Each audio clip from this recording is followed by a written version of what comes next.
How much hatred does it take to justify the destruction of an entire people? This question stands at the center of one of history's darkest chapters.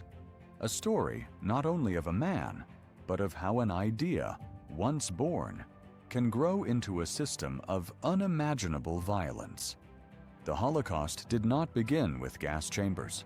It began with thoughts, twisted, repeated, and eventually accepted. It shows how contempt, ignorance, and indifference can combine, turning prejudice into policy and neighbors into enemies. To understand this descent, one must look at Adolf Hitler not as an isolated figure of madness, but as a product of his time, shaped by personal failure and a society already steeped in anti-Semitism. In his early years, Hitler dreamed of becoming an artist. He applied to the Vienna Academy of Fine Arts, only to be rejected. The failure left him humiliated, directionless, and increasingly resentful. In Vienna, he drifted through periods of poverty and homelessness, absorbing the ideas that surrounded him. The city was a place of cultural diversity, but also of deep political tension. Anti-Semitic rhetoric was not hidden. It was spoken openly in cafes, printed in pamphlets, and used by politicians to gain support. Figures such as Mayor Karl Lueger demonstrated how hatred could be turned into a political tool. In this environment, conversations about art and culture were often overshadowed by discussions of racial superiority and conspiracy theories. Jews were accused of controlling finance, media, and politics. These claims, rooted in prejudice rather than fact, offered simple explanations for complex social problems. For Hitler, these ideas provided something more personal. They gave him a scapegoat. His failed ambitions and frustrations found direction in a narrative that blamed others, particularly Jews, for his misfortune. As his artistic dreams faded, fanaticism began to take their place. He absorbed pseudoscientific beliefs about racial purity and began to see the world through a lens of division, us versus them. In this worldview, he imagined himself as a future savior of Germany and Jews as the ultimate enemy. The end of the First World War intensified these beliefs. Germany's defeat came as a shock, and for many, it was easier to accept betrayal than military failure. The stab-in-the-back myth emerged, claiming that internal enemies, especially Jews and communists, had undermined the nation. The Treaty of Versailles deepened the crisis. Germany faced territorial losses, economic hardship, and national humiliation. In this atmosphere of anger and despair, Hitler's message found an audience. Once again, he pointed to Jews as the cause of moral decay, economic collapse, and social division. In 1919, Hitler joined the German Workers' Party. His ability to speak with intensity and conviction quickly set him apart. He rose through the ranks, transforming the movement into what would become the Nazi Party.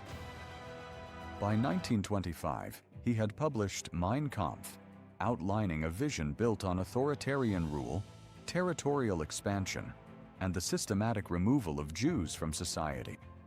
These were not passing ideas. They were a blueprint. The Great Depression created further instability. Unemployment soared, and faith in democratic institutions weakened. Hitler offered certainty, jobs, order, and restored national pride. In return, he demanded loyalty and the acceptance of a common enemy. In 1933, he was appointed Chancellor of Germany. What followed was not sudden chaos, but a calculated transformation. Anti-Semitism became law.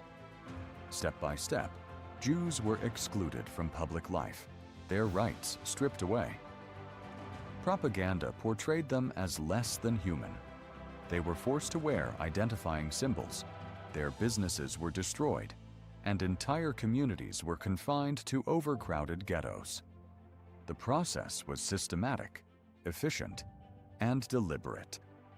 With the invasion of Poland in 1939, persecution escalated further. What had begun as discrimination evolved into something far more deadly. The Nazis introduced what they called the final solution, a plan for total extermination. From 1942 onwards, extermination camps such as Auschwitz were constructed in occupied Poland. These were not ordinary prisons. They were designed as factories of death, where mass murder was carried out with chilling precision. When the war ended, the suffering did not simply disappear. Survivors emerged into a world where many had lost everything: their homes, their families, their sense of belonging. Displaced and traumatized, many sought refuge elsewhere. For some, that refuge became Palestine, contributing to the establishment of the State of Israel in 1948. It offered a place to rebuild, though not without further conflict. The Holocaust left scars that went beyond physical loss. Languages faded, cultures were fractured, and faith itself was shaken. The vibrant Yiddish-speaking world was largely silenced. What remained was the challenge of remembering something almost impossible to comprehend. Through literature, art, museums, and memorials, people have tried to preserve these memories, to give voice to what was nearly erased. Remembering is not optional. The Holocaust did not happen in secrecy alone. It unfolded in plain sight, made possible not just by one man, but by the actions of thousands and the silence of millions. Hatred does not disappear. It changes form, finds new targets, and adapts to new circumstances. That is why understanding how and why the Holocaust happened is essential. It is not just history, it is a warning.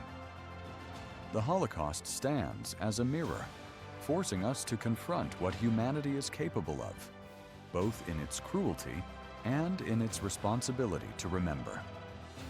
Never again is not a slogan of the past.